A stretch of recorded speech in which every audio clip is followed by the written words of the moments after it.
Hello and welcome to the Crochet Learning Corner. It's Siona from Honouring ME Crochet and the Hooked on Crochet Club, and this is lesson 4 of our beginner course, this lesson is working in rounds. So in case you've missed them, the first lesson we had was the foundation or our basics. So in that we learned how to hold the yarn and the hook and how to make a chain. And then our next lesson was the basic stitches. So we learned single crochet, half double crochet and double crochet. And then the third lesson was working in rows. So one thing I want to stress is don't worry if you've missed the prior lessons to this. You can always go back to them. I do encourage that you start from the start and get comfortable and confident with what you learn in that one lesson before you move on to the next. You'll just make it harder on yourself if you don't get comfortable before moving on. And don't worry about how anyone else is going. We'll all learn at different rates, different paces. So go with what is comfortable for you. It's all about learning in your own time and at your own pace. So while I'm giving these lessons every night in a row for 4 nights, it doesn't mean that you will learn everything in those nights, but you've got them there to catch up on. All right, so I'm going to start this lesson. So to work in the round, there's a few things to consider for this. So we're going to be working round and round in circles, as the name suggests. And I'm going to show you how we start with a chain and then a slip stitch. There is a magic ring, which I wouldn't recommend using to begin with because you've got to control too many things, but it is awesome for making the start of something without a hole in the middle. Now, some general rules when you're working in rounds. Generally when you start working in rounds, you want to keep a piece flat and then you'll get to a certain size and you'll want it to get taller. So basic rule is however many stitches you start with in the first round is how many you're going to increase in every round while you want to keep it flat. So in this example we're going to start with 8 stitches. So each round we're going to need to increase by 8. Now when we've got it to the size that we want, when we stop increasing, what happens is then it just, like a basket, it'll start to work up because you're no longer increasing. Now if you wanted to make something with a ruffled edge, then what you would do is increase with more than what you started with. So you might increase by 16 stitches in a round instead of 8, depending on how much ruffle you want. So I'm going to begin. So what we're going to do is we're going to create a ring that we're going to work into. So I'm going to chain 4. Now I'll chain 5 so it's a bit bigger for you to look at. So what we're going to do, we're going to chain 5 and then we're going to do a slip stitch, which I haven't shown you that stitch yet. But essentially I consider this as like a fastening stitch or a traveling stitch, and I'll show why. So what we're going to do is insert in the last chain from the hook, and it doesn't matter where. I do tend to, for this, go in the V. We're going to insert the hook, and all we're going to do is yarn over and pull up a loop. We're going to pull that through. We're not going to yarn over again. We're just going to pull it through the hook loop we had on our hook. So then all we've done is join to make a ring. Now we're actually going to work into that ring. So we're not going to work into the stitches, we're going to work into the hole in the middle. And I'm going to do, what will I do? I'll do it in half double crochet, that's my favourite for making hats. So I'm going to chain 1 to begin, and I'm not going to, I'll chain 2 and I will count this stitch. So this one will count as a stitch in the round. So I'm going to create 7 half double crochet. So half double crochet, if you remember, is yarn over, insert your hook. So I'm going into the middle of that ring. And you also notice here that I've got my tail. I'm going to try and work over that as well. So I'm just going to pull it to the left so that I'm working that in as well. So I'm then going to yarn over and pull up a loop by pulling it through the middle of that ring. So you got 3, then yarn over. Okay, so the only difference with this instead of the rows or the chain to start with is that we're working into the ring and not into a stitch. All right, so I'm going to do 6 more of those so that I get 8. So just working into that ring, so that's 1, 2, 3,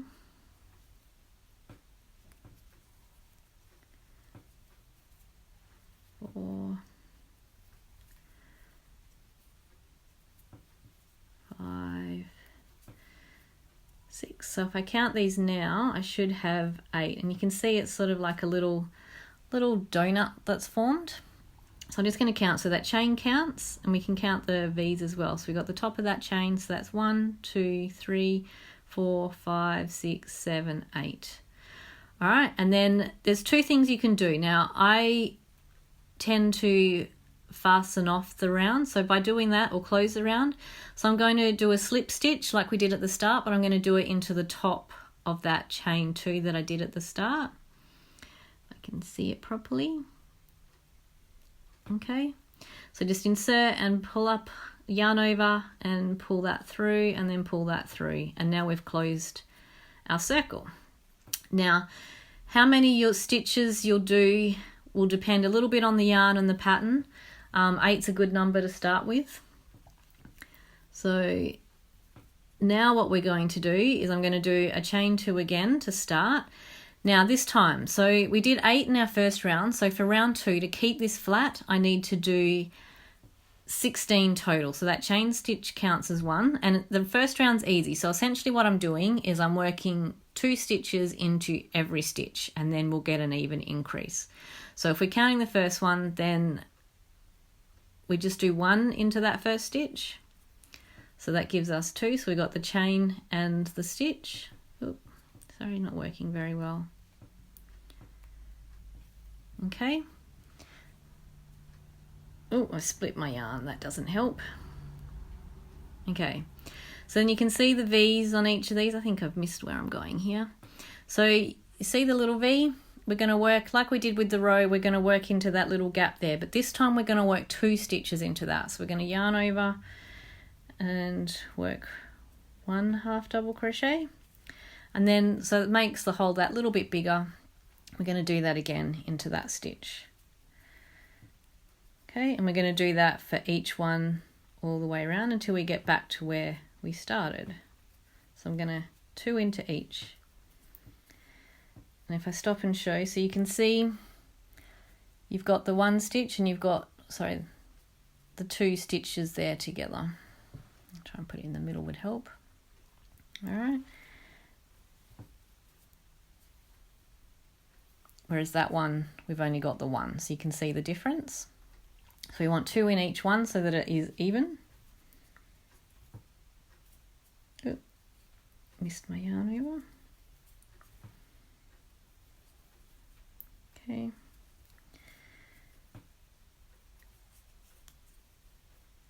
Now if you do end up missing one, you can always work 3 into 1 if you need to, or you can go back, pull it out until you get it even. So we're just doing 2 in each. Let's double check where I'm up to and we'll count them.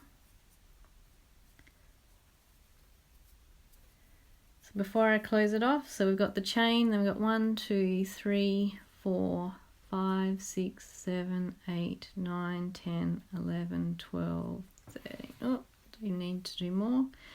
Have I missed one somewhere? All right.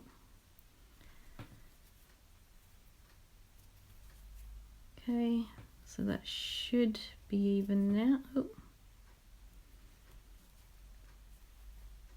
sorry. Okay, so let's double check that chain. So that's 1, 2, 3, 4, 5, 6, 7, 8, 9, 10, 11, 12, 13, 14, 15, 16.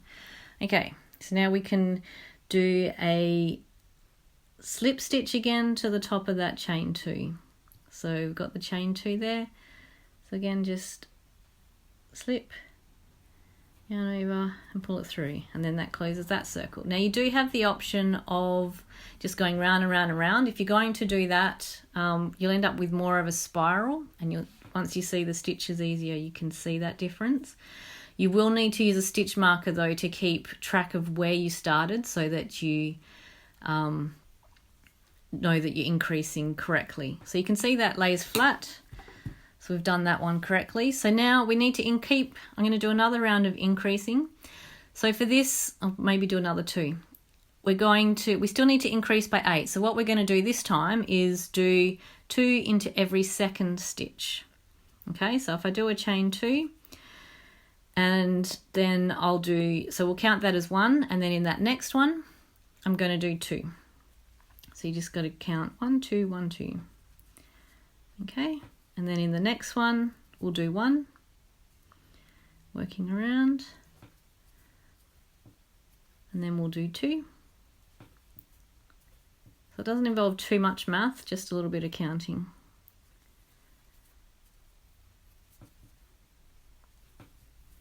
Okay, just keep working our way around. Where am I 2? So now I need to do 2 there.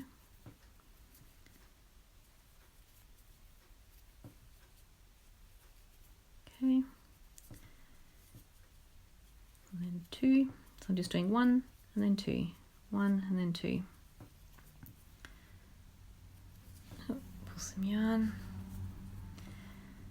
Okay, and this is where there's probably a lot more you can do with rounds than you can with rows. Where am I?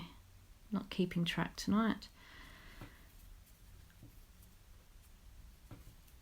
You got your hats and bags and baskets.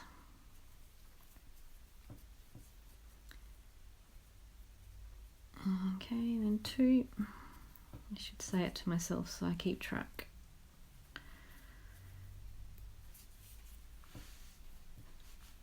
And 1.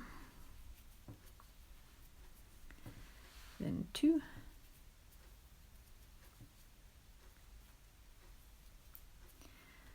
Then 1, and then 2. Okay, and then we're going to slip stitch again to finish that round. You can see it's still flat, so slip stitch to the top of that chain 2 just to close it and keep it all neat and tidy. Okay, so now the next one we'll be doing, we still need to keep increasing by 8, so I'll do one more where I increase, and then I'll show you what happens when you stop increasing. So I'm going to chain 2 again to start. So this time I need to do 2 stitches into every 3rd stitch. So essentially, and then the next round would be every 4 if I was still increasing. So it's kind of easy to keep track. So we'll count that chain as the first one. So then that's the second one. Don't know why that's always screwy there. And then we'll do 2 into what we consider the 3rd. Okay. So you can, I'm thinking of my exercise DVD here where they say single, single, double.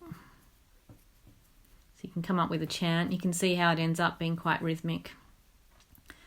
Okay, so we do 1, 1, and then 2. And then we'll increase by 8 by the end of this round. Oop. So the same deal, if you start with 6, then you increase by 6. If you start with 10, you increase by 10. That's general rule. It may change a little bit if you've got different height stitches, but general rule of thumb, this works. So you can always make up, this is an easy one to make up your own hat patterns and baskets. You've just got to pay attention to the size, that's all. Oop. Okay, single, single, sorry, you got your tail, and then double. That means 2. Okay, and 1. So it's not a lot of fun watching me go round and round in a circle, but hopefully you get the idea. So you can see I've got, hopefully you can see 2 in that stitch, and then I've got 1 and then 1, so now we'll do 2.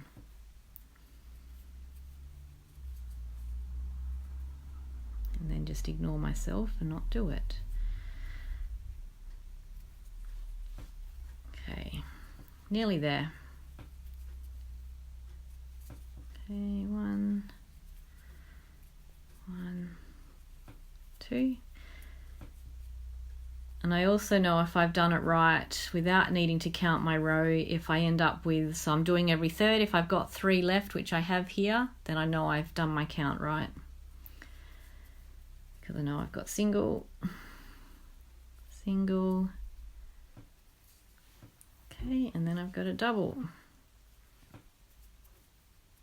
So you can do this with any of the stitches that you've learnt so far. Okay, and then I'm just going to do a slip stitch, which is insert, and pull it across. Okay, so that closes that round. So you can see we're still sitting flat, which is what we want. So now this round, I'm going to do the chain 2 again to start. So in this one, I'm counting the chain as a stitch. And what we're going to do is just 1 into every stitch. And this will start, if we were making a basket, this would start to make the edges go up. It's not as obvious on the first round. So what you would do if you're making a hat is you would keep increasing it until you get to the circumference you need, and then you would stop increasing just by working 1 into each stitch until you get to the brim. And then you can start increasing again. Unless you're making a beanie, you don't want a brim, sorry.